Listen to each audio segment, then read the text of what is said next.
Hello बंधुरा welcome सबाइके एक dialogue আছে না इन्होंने एकदम से वक्त बदल दिया जज्बात बदल दिया जिंदगी बदल दिया एकदम इन्होंने वक्त बदल दिया जज्बात बदल दिए जिंदगी बदल दी। এটা এখন তোমার পাকিস্তান বাংলাদেশের সাথে করছে। গতকাল একটা খবর এসেছিল যেখানে বলা হচ্ছিল পাকিস্তান মিডিয়া থেকে যে তোমার পিসিবি বয়কট করছে টি-20 ওয়ার্ল্ড কাপ বা তোমার সমস্ত প্রিপারেশন বন্ধ করে দিচ্ছে, ওরা টি-20 ওয়ার্ল্ড কাপ বয়কট করছে। কিন্তু এখন খবর আসছে কি তোমরা এখানে দেখতে পাচ্ছ বলছে ভাই কোনো এরকম কোনো খবর নেই, টি-20 ওয়ার্ল্ড কাপ তারা বয়কট করছে না, এটা তোমার পিসিবি সরাসরি ডিনাইড করেছে।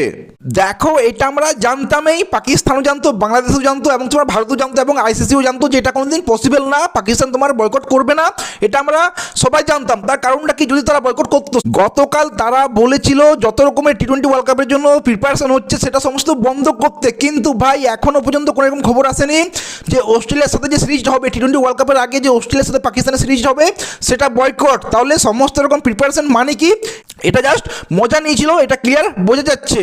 এইখানে আমি একটাই কথা বলবো, পাকিস্তান তোমার পিসিবি বাংলাদেশ মানে বিসিবির সাথে পুরো মজা নিয়ে নিল। দেখো আমরা জানি বাংলাদেশ সরকার পাকিস্তানের সরকার খুবই ক্লোজ, এটা আমরা সবাই জানি। কিন্তু এর ফলে বিসিবি মানে বাংলাদেশ ক্রিকেটটা যেভাবে নষ্ট হচ্ছে শেষ হচ্ছে, এটা একটু খারাপ লাগছে অ্যাজ এ ক্রিকেট ফ্যান হয়ে। দেখো এটা এখনও পসিবল ছিল যদি তোমার বিসিবি মানে বাংলাদেশ ক্রিকেট বোর্ড বলতো এটা তোমার যে মুস্তাফিজুর রহমানকে তোমরা নিয়ে নাও, কেকার যেমন ছিল নিয়ে নাও এবং ভেন্যুটা চেঞ্জ করে দাও, কলকাতা মুম্বাই যেটা আছে সেটা বাদ দিয়ে দাও, চেন্নাই কেরালা যেখানে আছে সেখানে করে দাও, হয়তো তোমার বিসিআই মেনেও নিত। কিন্তু বিসিবি ডাইরেক্ট বলছে ভাই আমরা বিসিআইয়ের সাথে কথাই বলবো না, যেটা আমি প্রথম থেকে বলে আসছি ডিসকাশনের মাধ্যমে সব কিছু হয় ভাই, হঠাৎ এইভাবে এরকম একটা ডিফিকাল্ট ডিসিশন নেওয়া উচিত না, আমি প্রথম থেকে এটা বলে আসছি।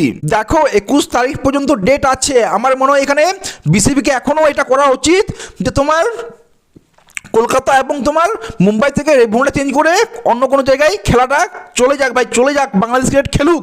কিন্তু এইটা এখন আর হয়তো পসিবল হবে না, কারণ খবর আসছে মুস্তাফিজুর রহমান পিএসএল এ তোমার নাম দিয়েছে 5 লাখ থেকে 10 লাখ ইন্ডিয়ান রুপিজে পিএসএল এসে নাম দিয়েছে, খবরটা আছে এখানে লাগিয়ে দিয়েছে, স্ক্রিনশটটা তোমরা দেখতে পারো। তো যেটা একটা অপশন ছিল যে মুস্তাফিজুর রহমানকে তোমরা কেকে নিয়ে নাও, কেকে আরও এখনো পর্যন্ত কাউকে নেয়নি, মনে রাখবে কেকে আরও এখনো পর্যন্ত মুস্তাফিজুর রহমানের জায়গায় কাউকে নেয়নি। সো একটা অপশন ছিল, সেই অপশনটা আমার মনে হচ্ছে শেষ হয়ে গেল। এবার কেবল একটাই অপশন আছে, যদি এবার বিসিবি মনে করে যে ঠিক আছে ভাই ভেন্যু চেঞ্জ করে দাও, আমরা অন্য জায়গায় খেলবো, ইন্ডিয়াতে খেলবো, অন্য জায়গায় খেলবো, তাহলে হয়তো আইসিসি মানবে, যেটা আমার মনে হয়। আদারওয়াইজ যদি এবার বাংলাদেশ ক্রিকেট ভেবেই নিয়েছে যে আমরা ক্রিকেট খেলবো না, তাহলে কোনো অপশন তো আমি আর অ্যাটলিস্ট দেখতে পাচ্ছি না। কারণ অলরেডি আমরা শুনছি খবর যে ভাই স্কটল্যান্ড ওর জায়গায় আসছে, বাংলাদেশ যদি না খেলে তাহলে স্কটল্যান্ড আসছে, এটা আমরা অলরেডি শুনছি। এরকম অনেক বড় বড় সোর্স থেকে এই রুমারগুলো আসছে ভাই যে তোমার স্কটল্যান্ড তোমার জায়গা নিচ্ছে বাংলাদেশের। সো দেখা যাক বিসিবি 21 তারিখ পর্যন্ত কি ডিসিশন নিচ্ছে। ভিডিওটা এডিটিং করতে করতে এই খবরটা আসছে যে Bangladesh government sport adviser Asif Nazrul has said that they are not ready to change there stands about feeling for the টি-20 world cup and want all there game move to Sri Lanka. এই খবরটা এখন আপাতত যাই হোক ভাই, এবার কথা বলবো একটু সাউথ আফ্রিকার টিমটাকে নিয়ে, কারণ ওই ভাই খতম হয়ে যাচ্ছে, টি-20 ওয়ার্ল্ড কাপের জন্য শেষ হয়ে যাচ্ছে। কারণ কি ভাই ওদের ফিনিশার মিলার, ডোনেবন ফেরারি এবং তোমার ওপেনার টনি ডে জর্জি মানে ডেভিড মিলার, যে বেস্ট ফিনিশার ডেভিড মিলার এবং তোমার ডোনেবন ফেরারি দুজনেই চোট থেকে বাইরে, এবং ওপেনারও তোমার টনি ডে জর্জি এও আশা করছি বাইরে হয়ে যাবে। কারণ ভাই যে সাউথ আফ্রিকা টি-20 লিগটা চলছে সেখানে তোমার ডোনেবন ফেরারি সেদিন ফিল্ডিং করতে গিয়ে, সেদিন বলতে গতকাল মানে দুদিন আগে 17 তারিখে চোট পায় শোল্ডারে, এবং তোমার স্ক্যানে ধরা পড়েছে যে তোমার শোল্ডারটা ক্যারেক হয়ে গিয়েছে, ক্যারেক বলতে ফ্র্যাকচার হয়েছে, এটা তোমার ধরা পড়েছে স্ক্যানে। সব শোনা যাচ্ছে আপাতত যে ও টি-20 ওয়ার্ল্ড কাপ থেকেও বের হয়ে যেতে পারে। এবং তোমার টনি ডে জর্জি যেও তোমার হ্যামস্ট্রিংয়ে চোট পায় তোমার 2025-এর শেষ দিকে, ডিসেম্বরের শেষ দিকে চোট পেয়েছিল, এখনও সে রিকভার করতে পারেনি, এখনও রিকভার করছে। সো টি-20 ওয়ার্ল্ড কাপের জন্য এখনও ডাউট আছে, এটা বড় ক্ষতি না, কিন্তু সবচেয়ে বড় ক্ষতি হচ্ছে তোমার ডোনেবন ফেরারি এবং তোমার ডেভিড মিলার।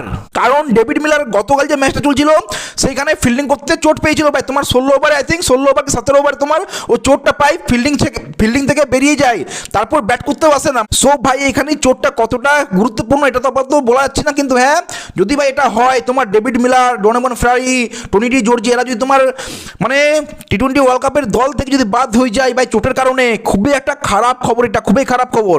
একটাই অপশন আছে, ক্লাসেনকে ভাই তোমরা ধরে মানে পায়ে হাতে ধরে ওকে নিয়ে এসো, কারণ ভাই উইদাউট তোমার ডেভিড মিলার, ডোনোভান ফ্রারি, ক্লাসেন মজা আসবে না ভাই।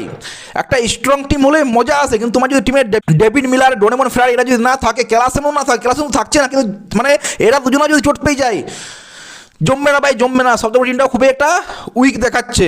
যাই হোক, এই নিয়ে তোমরা কি বলবে কমেন্টে জানাও। ভিডিওটা ভালো লাগলে লাইক, শেয়ার, সাবস্ক্রাইব করে দিও। দেখা হচ্ছে পরের ভিডিওতে। Take care, see you.